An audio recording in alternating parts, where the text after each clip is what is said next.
We have lots to discuss in today's video, including the latest trade talk around the league, as we're now getting a little closer to the NHL trade deadline, just a little over a week and a half away. Today's rumors focus on the Vancouver Canucks, the Ottawa Senators, the future of Seth Jones, and where he may land if the deal gets done before the deadline, plus the latest on the future of Erik Karlsson and Mitch Marner in Toronto as well. Will he likely sign before the deadline, take things to free agency, or where will things play out on that front? Plus, we have news from the NHL waiver wire, a couple of items from the Department of NHL Player Safety, including a new suspension for Trevor Zegras, the latest as well on the NHL series on Amazon, Face Off. We have a new player that's been confirmed to be a part of it. All that and more coming up next. So welcome back to another video here at Top Shelf Hockey. As I mentioned, we have lots to discuss here in today's video. Before we get into the rumor mill, let's dive into a few other league news and notes here, including news from the waivers. We had Utah with defenseman Juuso Valimaki on waivers yesterday. He did in fact clear, and he's been reassigned to the American Hockey League. I kind of suspected that Valimaki might be a good enough quality defenseman that might draw the interest of other clubs, but the fact is that he's got this year and another year at $2 million on his contract, and that might be a deterrent.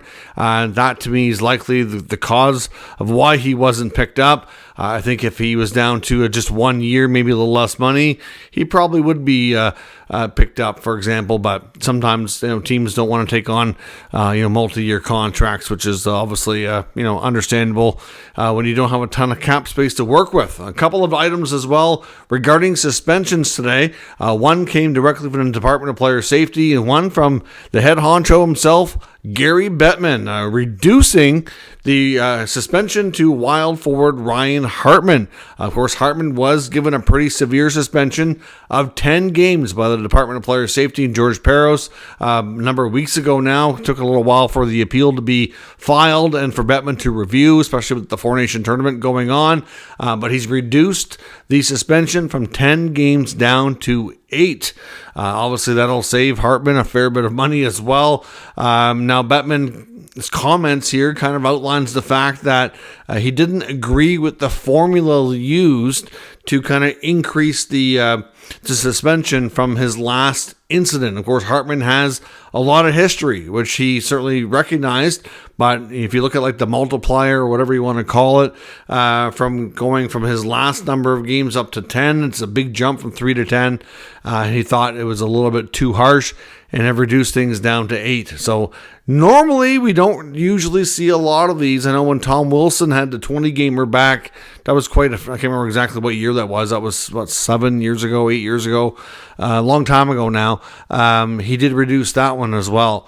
But yeah, it's not common. You see a lot of appeals because they typically don't really get lowered. But in this case, it was by 2 games. And in a new incident, we have Trevor Zegras had a hearing today and has been suspended for 3 games, which I'm a little surprised. So last night's action between the Anaheim Ducks and the Detroit Red Wings saw Trevor Zegras, I guess technically it's interference, but it's an illegal check to the head as well. So Zegras has no history. I have no problem with him being suspended because the hit is definitely not good, but with no history, we've seen a lot of players in the past get 1 or 2 games for their very first incident.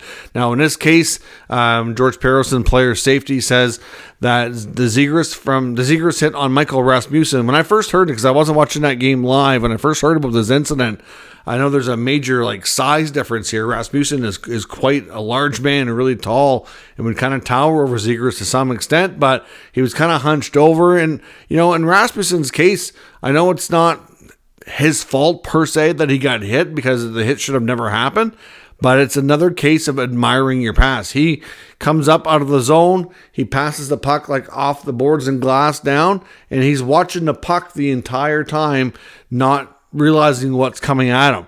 And, once he releases the puck, there's too many ticks there, so he's not eligible to be checked anymore. So the hit is definitely late. And then, of course, there's head contact to boot, plus there's an injury. Surprisingly, there was no call during the game. This was not penalized. I know coaching staff in Detroit was livid, which understandable. Player gets hit to the head, he's injured, he's out, and nothing comes from it. They said they didn't see it. But it's really weird to me because if you actually have there's a camera angle that shows from like a zoomed out view where there's 3 officials, in my opinion, that have a great sight line at this play.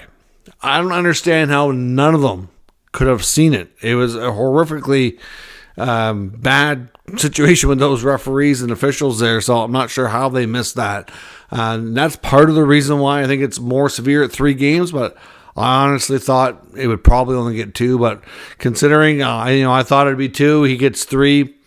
I guess it's not drastically different, but again, my gripe with player safety is not so much the decisions they make as the inconsistency. So we'll see if there's any appeals, or we haven't heard anything from that side of things here as of yet. I'm going to suspect he's probably just going to serve the 3 games and move on. Of course, we know that there's another season coming in the Amazon series called Face Off, Season 2 coming up. Season 1 was a big hit, went over extremely well. Of course, it was launched on Amazon as the NHL season kicked off this past fall. So far for Season 2, the only player that previously had been confirmed was Senators captain Brady Tkachuk, and now we have a second player that's confirmed to be featured, and that's Seth Jarvis of the Carolina Hurricanes. Seth Jarvis, to me, is an extremely likable, funny player. Obviously, he had a chance to play on Team Canada in the Four Nation tournament. So I'm not sure how long cameras have been following this guy around, but I can guarantee you whatever footage they have of him and whatever episode they put together that he's going to be a part of will be comical. The guy's hilarious, great personality. He's good for the game. I'm glad to see some of these. I'm not saying he's not a superstar, but he's not in the upper echelon of superstars. He's not like McKinnon, McDavid, category right here. He's still on the younger side of things. Just got his first big contract, and he's still an up and coming player, in my opinion, that hasn't quite fully peaked yet. So I think he could be really good for the league. So I'm glad to see him get selected here for this opportunity. In Montreal, a quick note as well regarding health and call-up. Kirby Dach is out again. He's now being evaluated for a lower body injury. Not quite sure on the timelines. And Owen Beck has been recalled. The Red Wings, of course, are going to be without Rasmussen, as I mentioned, after the hit from Trevor Zegras. Not sure of the exact timelines, but it looks like it's a probable concussion, which is difficult to put a exact number of days or games on. But they've also lost Andrew Kopp. He's on IR as well. And in Matthew Tkachuk's case in the Florida Panthers, we had heard reports from Renaud Lavoie of TVA Sports, and he even mentioned that some people were twisting his words a little bit, saying that he said Tkachuk's going to be out for the season. It's not what he said. What he said was he's hearing that the injury to Matthew Tkachuk could be more severe than people realize, and that it's possible that his regular season could be over, and that it could be a big blow to the Panthers, but they were awaiting on some key medical tests to confirm the exact outcome of that. Now, Paul Maurice, the head coach of the Panthers, he recently did an interview as well, and he said that they're not confirmed yet exactly what kind of timeline they're dealing with, but he said it is possible that it's a longer term issue, but that he will play for them again this year. Now, whether that's regular season playoffs, we don't know. It's believed to be a groin injury, so typically they're not injuries that are super long term, but I guess it is possible sometimes in those scenarios that you do need to have a surgery. So if something is needs to be surgically repaired, it's obviously going to take longer to recover. So we'll have to see where things go on that front. Now, in the rumor mill, we're going to take a look at a variety of things. Let's start first with the Maple Leafs and Mitch Marner. Darren Dreger has the latest intel, which is not surprising. He's probably the go-to guy when it comes to Mitch Marner speculation. I know he was the main guy when Marner got his current contract that's about to expire here. But appearing on Toronto radio, Dreger said basically that it seems more likely than not at this point that Marner is not going to sign before the deadline, and he's most likely going to test free agency. Doesn't mean he doesn't want to be a Toronto Maple Leaf. It doesn't mean that he doesn't want to stay. Doesn't mean he wants to leave or anything like that.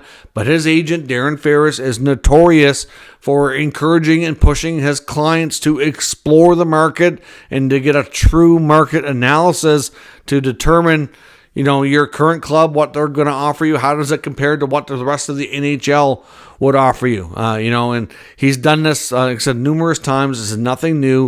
It's a pretty common strategy on his part. He can be a guy that drives a hard bargain, but gets his clients, what they want at the end of the day here. So we'll see what happens. Again, in this scenario, I know I've seen some fans commenting on this on social media saying, well, we don't need to lose them for nothing. That's not part of the plan either. Maybe Trey Living should consider moving him. I'm like, well, good luck with that. Mitch Marner has a no move clause. Full no move. He's got full control. So, at this point, Leafs management and Trey Living can go to Marner. They can go to Ferris. If Ferris is insisting on going to free agency, they can try to talk to the player themselves. But at the end of the day, he can say, I want you to talk to my agents. And that's that. And not deal with it. Just want to be distracted. So we'll see what happens. But like I said, Marner has full control here. And if he wants to play out the rest of the year in Toronto and doesn't want to be traded, then he's not going to be, because that's his right in his contract now. So at this point, like I said, there's no point in them trying to really go down the route of a trade. I think it's a little late for that. The more likely scenario is that nothing happens with Marner. We most likely, not guaranteed, but most likely don't get an extension in place.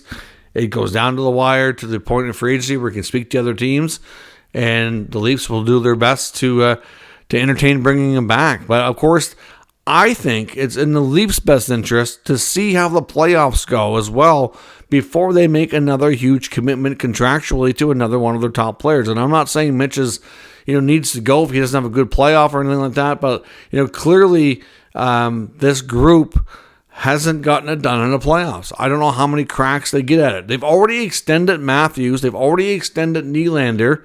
There's talk that they're trying to bring Tavares back on a shorter, a little bit less expensive deal.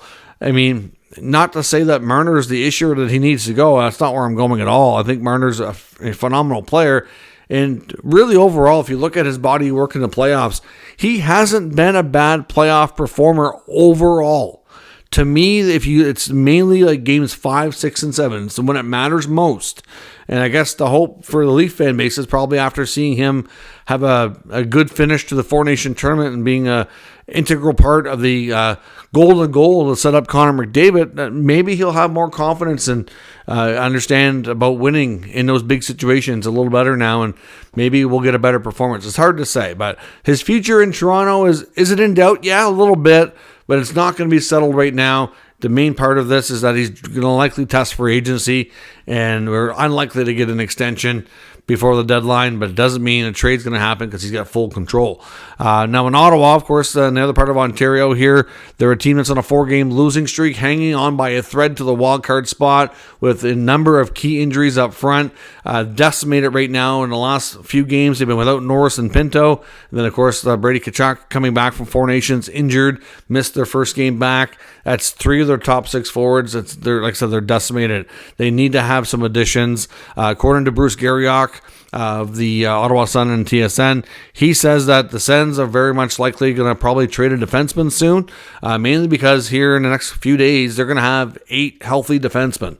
They're kind of blessed in the sense that they had some injuries. They overcame it. The D-core really hasn't been too much part of the issue.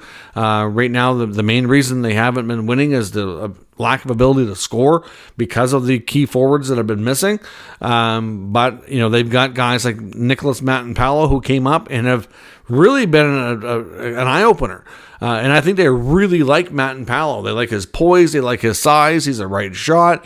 And then he's kind of like JBD, like Jacob Bernard Docker, is probably going to be the guy to go here. And he's just got hurt at the worst time of his career. He was starting to play well as well.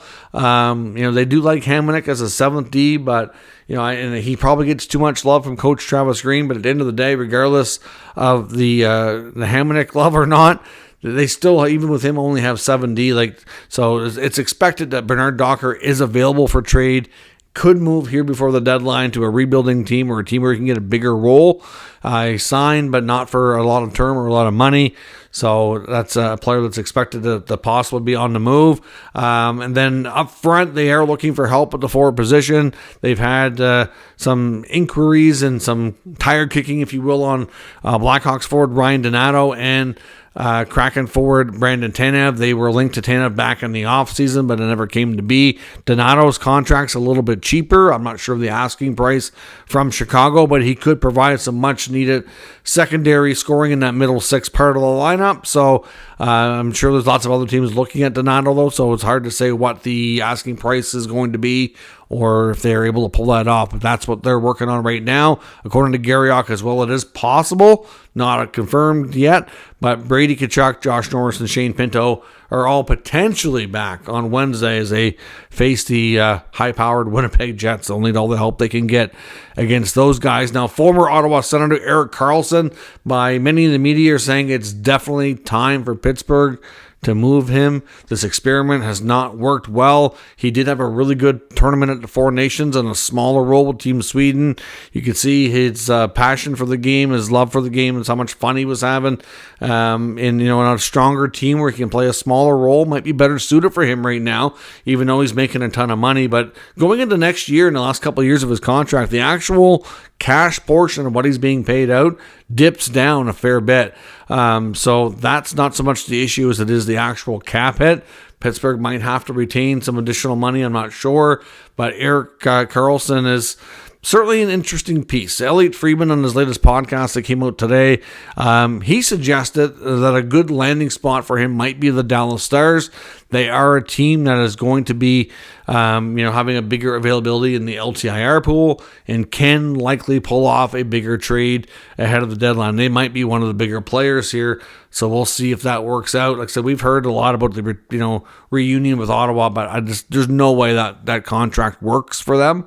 Could he sign there in a year or two as a free agent to finish it off? Maybe a cheap contract, but to me, that's the only way that likely happens. Now, Elliotte Friedman also links another right shot defenseman who we know wants to move, and it's Seth Jarvis, to maybe landing with the Cup champion Florida Panthers. Now, I wouldn't completely rule out the Panthers from having a look at Erik Karlsson too, but the money in both these cases are going to be very challenging to work out.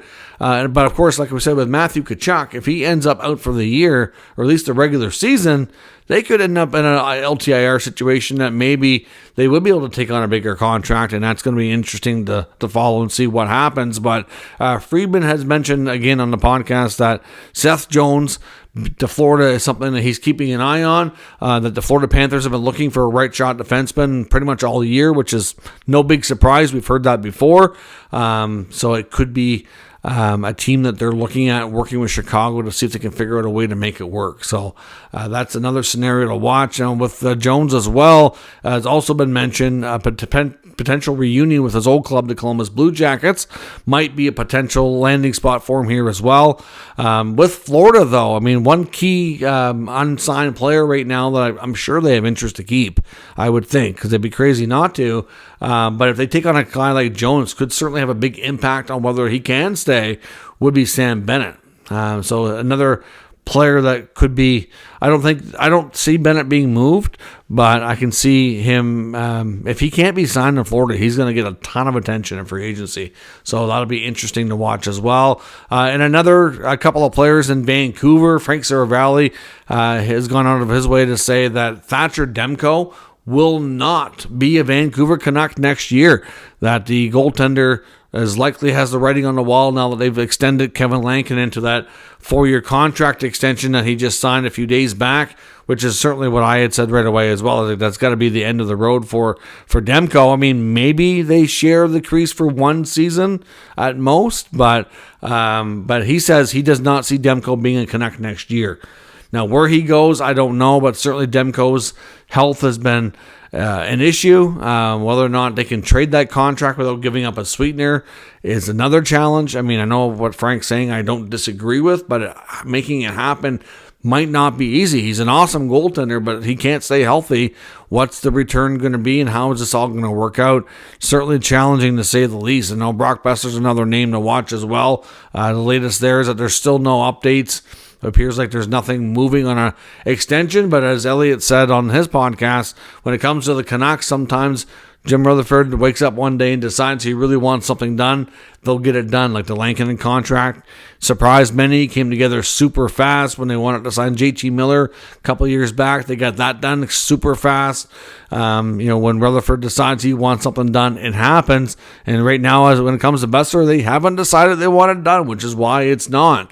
But, even Rick Dollywall mentioned that somebody in the organization told him that he wouldn't completely rule it out just yet, but they've only got a little over a week, not quite a week and a half remaining until the deadline, which is going to be a challenge here. We'll see, but both those players in Vancouver might be on their last days. Time will tell. Let me know your thoughts on all of today's news and rumors down in the comments. We'll discuss further. If you're new to the channel, make sure you subscribe and stick around. We'll keep you up to date with the latest news, rumors, and analysis of all 32 NHL teams. Thanks for watching. I'll catch you next time.